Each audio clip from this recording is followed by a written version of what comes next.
Alright guys, welcome back sa NBA Pinoy TV. Ako uli si Michael and we're going to tackle yung dalawang laro na naganap ngayong araw. The NBA season is back! Sino bang excited sa inyo? Sobrang nakakatuwa na just to watch them play again. 10 tao na nasa court. Naglalaro ng legit na laro, not only a scrimmage. So sobrang nakakapanibago siya. At the same time, nakaka-excite at ang saya talaga na makita ulit na naglalaro ulit sila sa court and we're seeing yung totoong laro na, like what I said before, na yung scrimmage game na yon, it tells something pero it doesn't really tell everything in such a way na meron, for example, Kawhi Leonard, we just saw Clippers versus Lakers. We're gonna tackle that a little bit later, pero we saw Kawhi Leonard struggling nung scrimmage games na unti-unti na actually nag-aalala yung mga analysts na as to what's going on with Kawhi Leonard. But then, like what happened here, we saw him. The defense is fantastic for the Los Angeles Clippers and he's back to his full self. So, parang yung scrimmage game talaga, it tells something pero it's not really something na you can hold true. So, maganda yung performance mo nun doesn't really necessarily mean na it would reflect the same pag nag-start na yung season. So, first game muna tayo. Yung marquee game for today, Los Angeles Clippers losing to the Los Angeles Lakers by just 2 points, 101-103.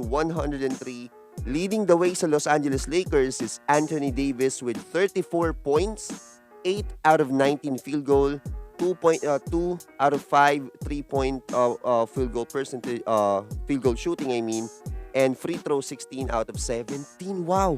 Ngayon ko lang napansin to. 16 out of 17 yung free throw ni Anthony Davis. Wow, that's fantastic.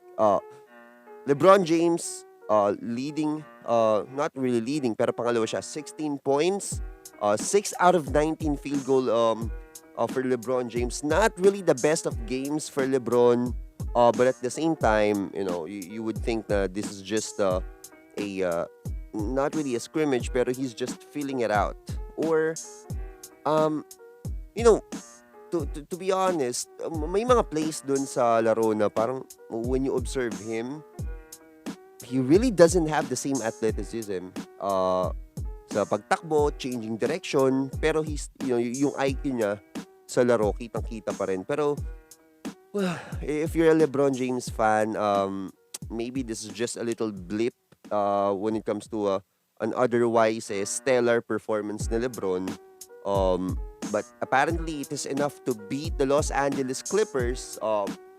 One thing actually na nagpa-impress sa akin is Kyle Kuzma. As you can see, dun sa laro, na he really showed up. 16 points, 4 out of 8 shooting, 4 out of 7 yung 3-point shooting ni Kyle Kuzma.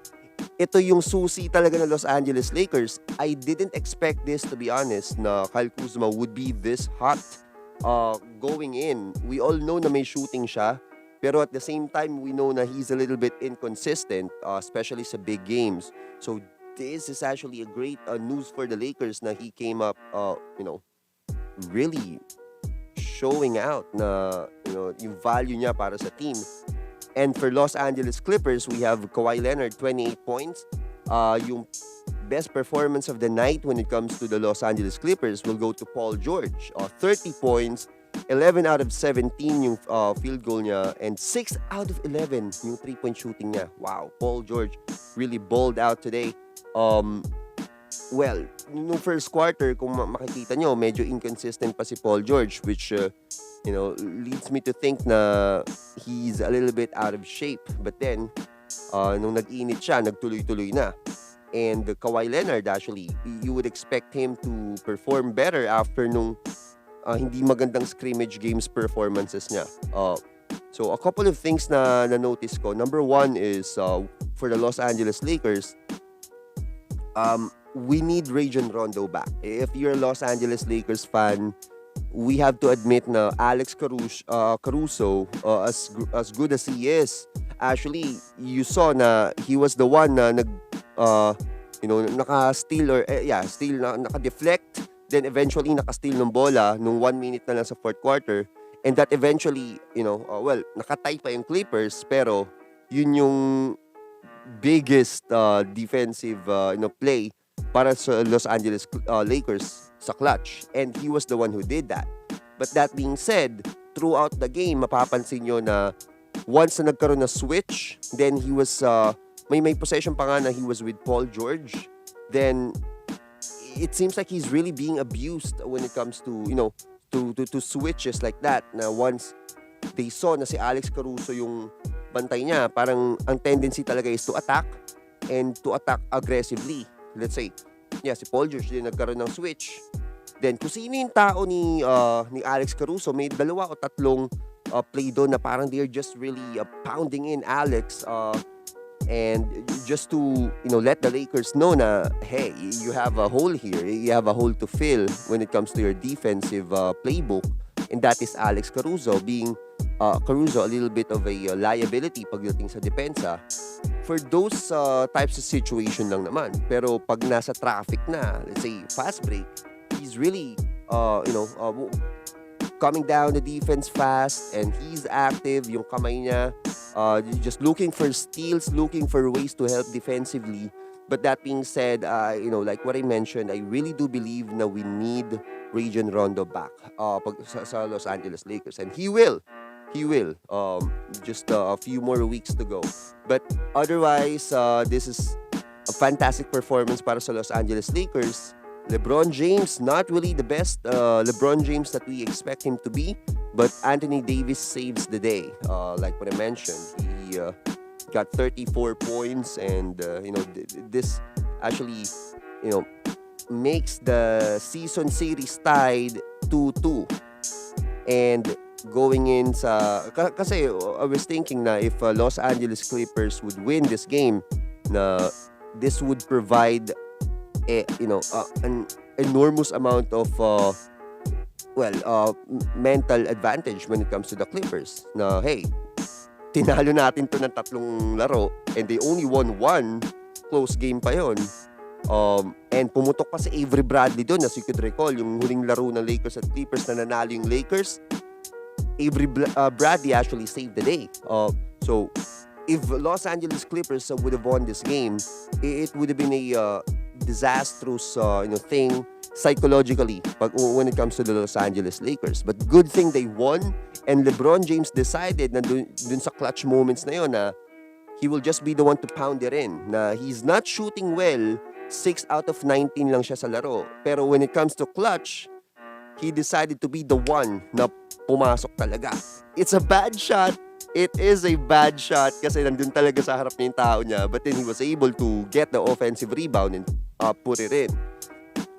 If he didn't really get the offensive rebound, tas nakuha yung ng Clippers, wow. Imagine mo yung hate na makukuha ni LeBron taking that bad shot with man in your face. He just decided to flick it in, missing badly, pero nakuha niya yung offensive rebound. So Los Angeles Lakers eventually won the game.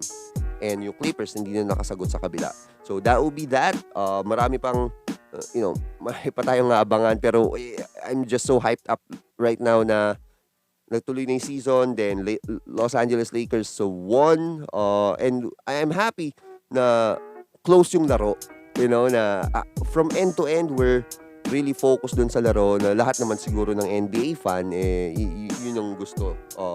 Na magkaroon tayo ng mainit na laro to start the Orlando bubble. And going in, and speaking of magandang laro, the second game, actually the first game, Utah Jazz winning over the New Orleans Pelicans, come from behind victory, being led by Jordan Clarkson, actually coming from the bench for the Utah Jazz. 23 points, 8 out of 17 yung field goal niya, followed by, of course, Donovan Mitchell and Mike Conley. 6 out of 14, Donovan Mitchell and Mike Conley, 7 out of 16.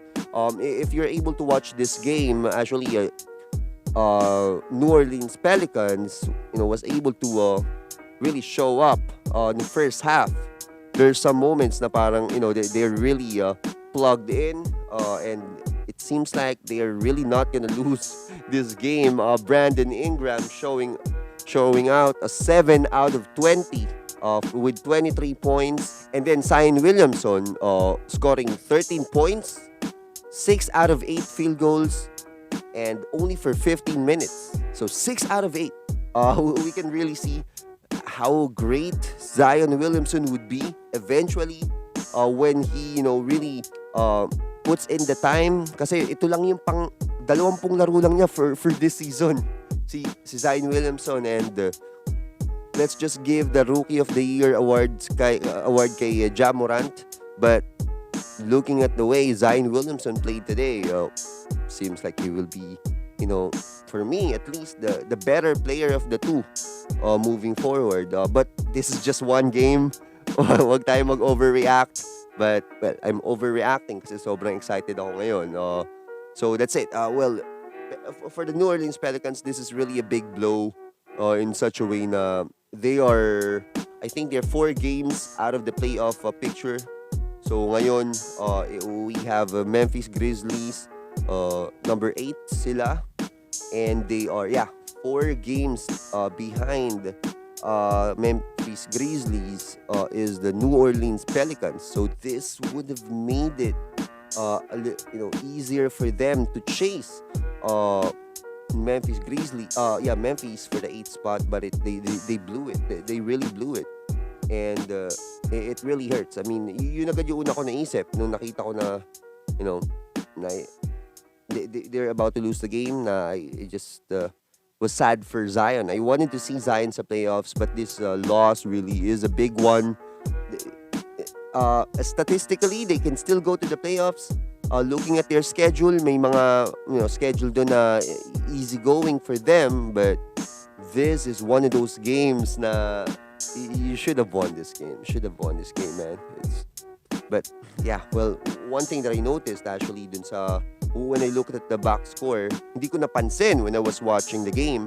But looking at the box score, actually Lonzo Ball, 2 out of 13 shooting for the night, 0 out of 4 in 3 points niya, only contributing for 4 points, 7 assists though, so not that bad. Pero Lonzo Ball needs to improve his productivity pagdating sa offense, because you cannot give just 4 points. You cannot just go out there and put 4 points, shooting 13 shots and only hitting 2. It's really a bad outing pagdating kay Lonzo Ball.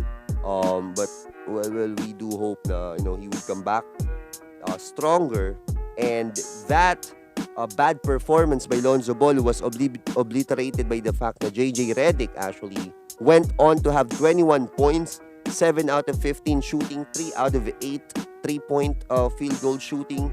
So he balled out, JJ Redick, as we expect. Lack of shooting ng New Orleans Pelicans dun sa, like what I mentioned, Lonzo Ball and Zion Williamson. Outside shooting I'm talking about, okay? So it's being filled out at least by JJ Redick for the Pelicans. But that being said, nice game for the Utah Jazz.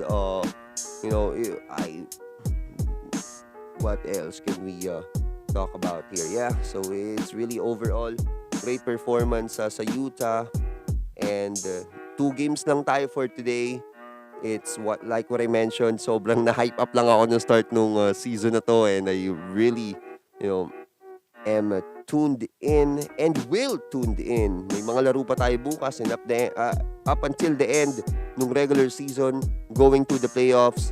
We're gonna be sure na we'll get you covered by this. So thank you so much, and we'll be back Sunday or Monday, providing you with all the updates with regards sa pagbabalik ng NBA season sa Orlando Bubble. And once again, this is Michael. Thank you so much sa panonood.